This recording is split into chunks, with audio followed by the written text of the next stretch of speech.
Hello everyone.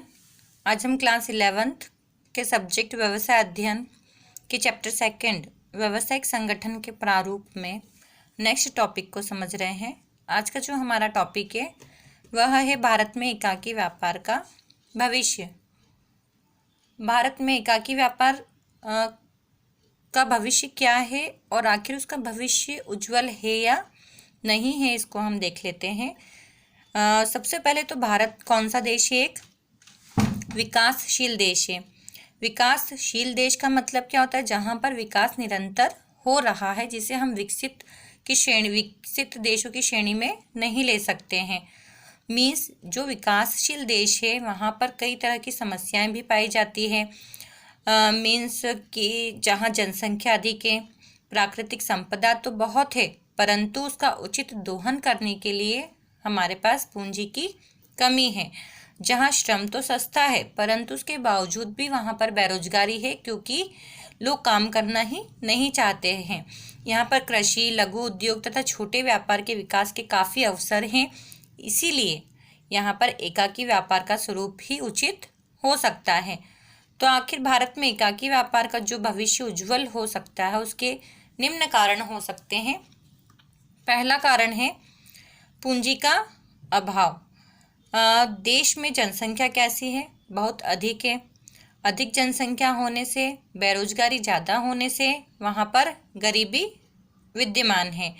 अतः यहाँ उनकी जो आय है, उनको जो पैसे मिलते हैं, जो सैलरी मिलती है, उस आय की कम वजह से बचत भी क्या होती है? कम होती है, या फिर बिल्कुल ही नहीं के बराबर होती है। अतः बचत करने की शक्ति भी नहीं होती, और बचत नहीं होती तो वह अपनी पूंजी का निर्माण भी नहीं कर सकते। पूंजी का निर्माण मतलब जो छोटी छोटी बचतों से आप पूंजी बनाते हैं, वो पूंजी भी नहीं बन सकती। अतः यहाँ पर बड़े उद्योग बहुत ही आसानी से नहीं लगाए जा सकते। परंतु जबकि एकाकी व्यापार में पूंजी की आवश्यकता कैसी होती है? कम। एकाकी व्यापार मतलब एक व्यक्ति के द्वारा चलाया जाने वाला व्यापार, जिसमें उसकी खुद की पूंजी लगाई जाती है, तो कम पूंजी की आवश्यकता उसमें रहती है। तो कहीं ना कहीं एकाकी व्यापार के लिए अगर कम पूंजी भी है तो आप अपना व्यापार अच्छे से कर सकते हैं, या उसे चालू या स्टार्ट कर सकते हैं, प्रारंभ कर सकते हैं। दूसरा जो हमारा पॉइंट है वह है सीमित बाजार। सीमित बाजार का क्या? सीमित बाजार मतलब भारत में जो यातायात के साधन है उनका पर्याप्त विकास नहीं हो पाया है। यातायात के साधनों का अगर विकास हो गया है तो वहाँ पे इंफ्रास्ट्रक्चर अच्छे से डेवलप नहीं हुआ है। इंफ्रास्ट्रक्चर में अगर रोड नहीं बनी है तो वहाँ पे यातायात के साधन भी आसानी से नहीं पहुँच सकते हैं, और यातायात के साधनों के द्वारा ही वहाँ पर आप वस्तुओं को बेचने का माल मंगवा सकते हैं। अतः यातायात के साधनों का पर्याप्त विकास नहीं होने के कारण जो है बाजार का भी उचित प्रकार से विस्तार नहीं हो पाता है। फलस्वरूप स्थानीय बाजार में ही वस्तुओं का विक्रय किया जाता है।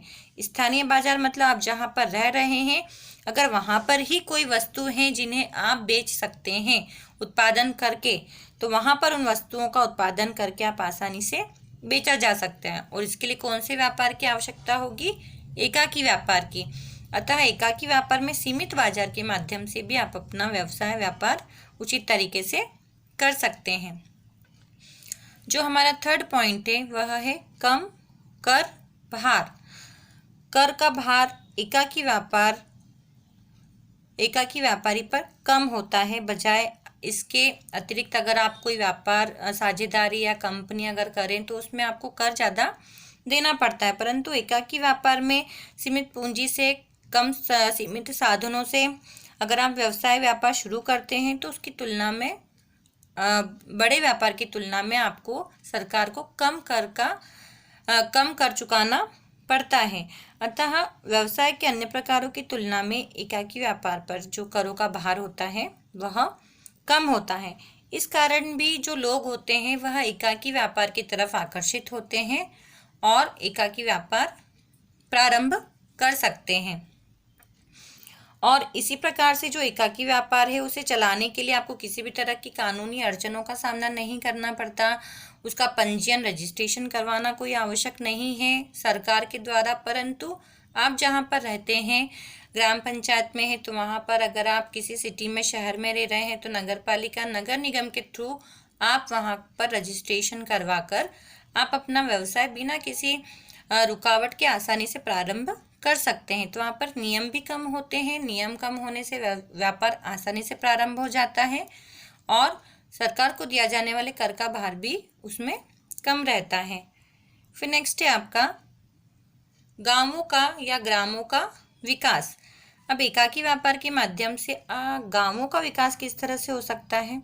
देखा जाए तो भारत एक कृषि प्रधान देश है और मैक्सिमम जो आय प्राप्त होती है सरकार को वह कृषि के द्वारा ही प्राप्त होती है और भारत गांवों का देश है, अतः अधिकांश जनता गांवों में निवास करती है और गांव में निवास करते हुए भी वह अपने लिए लघु या कुटीर उद्योगों की स्थापना करती है और लघु और कुटीर उद्योगों की स्थापना करने के लिए कोई एक व्यक्ति उसे आसानी से संचालित कर सकता है और उस व्यापार को आगे बढ़ा सकता है और लगभग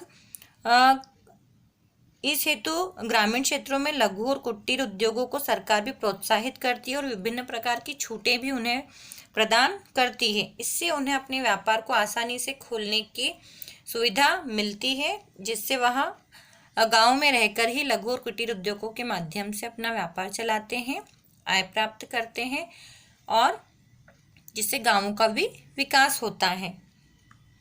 फिर नेक्स्ट आपका पॉइंट आता है व्यापारिक कुशलता का अभाव। व्यापारिक कुशलता का अभाव इस प्रकार से इसको हम समझ सकते हैं कि हमारे यहाँ की जो मैक्सिमम जनता है, वह जनसंख्या है, वह गांवों में निवास करती है, वह कोई उच्च शिक्षा के लिए गांव से बाहर जाना पसंद नहीं करती है और कई बहुत जनता अशिक्षित भी है जिन्हें शिक्षा प्राप्त ही नहीं हुई है। अतः किसी बड़े उद्योग या व्यापार को चालू करने के लिए जो उन्हें समस्याओं का सामना करना पड़ता है, उनको हैंडल करने के लिए उनके पास पर्याप्त मानसिक विकास नहीं होता, जिसके थ्रू वह उन्हें आसानी से समस्याओं को हैंडल करके अपने उद्योग या व्यापार को खोल सके, आगे बढ़ा सके। तो कहीं ना कहीं वह एकाकी व्यापार को ही बहुत सरल और सुगमता पूर्वक व्यापार मानते हुए वह अपनी सीमित योग्यता के माध्यम से उसे खोल भी सकती है और उसे आगे चला भी सकती है। और उन लोगों में जोखिम उठाने की क्षमता भी कम होती है क्योंकि उन्हें शिक्षा का अभाव होता है और शिक्षा के अभाव के कारण पूंजी का भी अभाव होता है, जिसके कारण वह उसे स्टार्ट करने में डरते हैं और एकाकी व्यापार को ही एक अच्छा व्यापार मानते हुए वह उन्हें चला सकते हैं। तो भारत में एकाकी व्यापार का भविष्य देखा जाए तो उज्जवल है, क्योंकि मैक्सिमम जो हमारे यहाँ की जनसंख्या है वह कहीं ना कहीं पूंजी के अभाव के कारण, सीमित मानसिक योग्यता के कारण और कहीं गांव से बाहर नहीं निकलने के कारण, उच्च शिक्षा नहीं मिलने के कारण, कहीं ना कहीं एक जोखिम नहीं उठाने के कारण भी बहुत सारे ऐसे पॉइंट आते हैं जिसमें वह एकाकी व्यापार को ही एक अच्छा व्यापार मानते हुए उसी में अपना भविष्य देखते हैं। तो भारत में एकाकी व्यापार का भविष्य उज्जवल है। धन्यवाद।